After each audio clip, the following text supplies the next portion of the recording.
ombulu ma doji. Omiyo ibro yudo ka jiringo ka e chama moro ka dhie moro nikech gi coalition achiel ka dhie coalition moro mondo ging'e ni to gi make sure ni kama gidhie no resonate gi jopiny, especially area magiae. Nikech siasa inyalo bedo gi pachi to ganda at any particular moment bedo ga gi interest margi kama giparo ni gidhie, whether it is right or wrong, to mane kama jopiny osekete pachgi. Omiyo kata ibed jasiasa maber manade, to kama jopiny okete pachgi idagi donje, jopiny nyalo weyi nikech ok iluw yo ma giluwo. Matiende ni ka ng'ato pok owuok e duond bura moro kodhi e duond bura machielo, owinjo gima ground wacho kose ang'o matimore? En winjo gima ground wacho. Idhi e ground ino ka jopiny nyisi ni Joyce into aerinde. To gima chandowa ni chama nini. Chieng' moro ne nitie jasiasa maniluongo ni nyinge mane wang'ego dala ne en Kwega.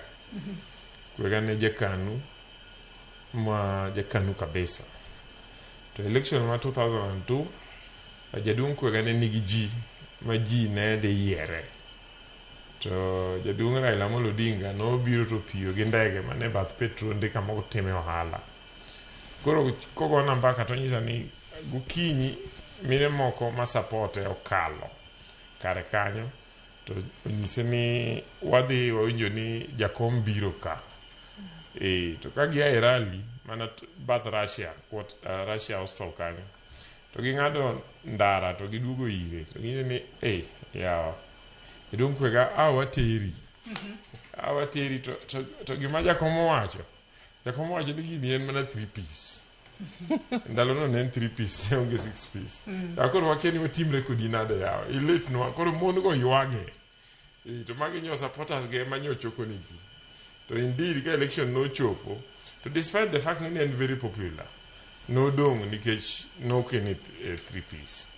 So no kene 3 piece maten no onge duond bura ma jopiny ne dwaro no onge duond bura man jopiny ne dwaro no bedie. And I think it is just normal because kidhi telo to idhi telo ne jopiny. So kidhi telo ne jopiny onego bed ni winjo pach jopiny gi duond jopiny ni area ni aneno ka mae line ma jopiny dwaro. For instance, japiny moro amora e oganda ma Luo sani manyalo bukore ni wuok e Grand Coalition Government ni en odhi kia Linda kia Uhuru Kenyatta, moko kia ni dhi e DCP, ka winjo ground kuma nyane mana dala Nyoro, taneno ka jopiny dhi wegi kata japiny eri manade to japiny dhi weyi nikech japiny ma e ground ma thurwa kacha aneno ka gin aligned ni gidhi support President William Ruto for re-election, and President Ruto gidhi support gi team ma dhi make sure ni duond oganda ma Luo owinjore ka ji nie sirikal, ba ensure ni joma nitie grand joma nitie e broad based government emo giyiero mondo dhi oti mondo med kelo gik ma gikelo nwa thurwa mang'eny maloyo mosebedo kwaneno sani ma in fact pok ne waneno nyaka neni.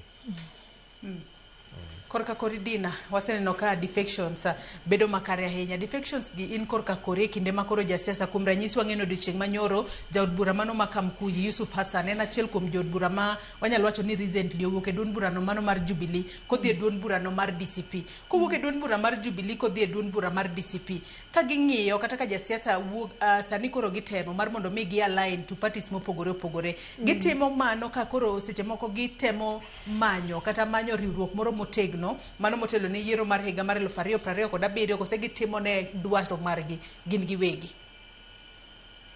Adwa wacho ni siasa en interest mokwongo, omiyo interest samoro chuno ni ng'ato nyaka self preservation be nyaka ng'ato tim.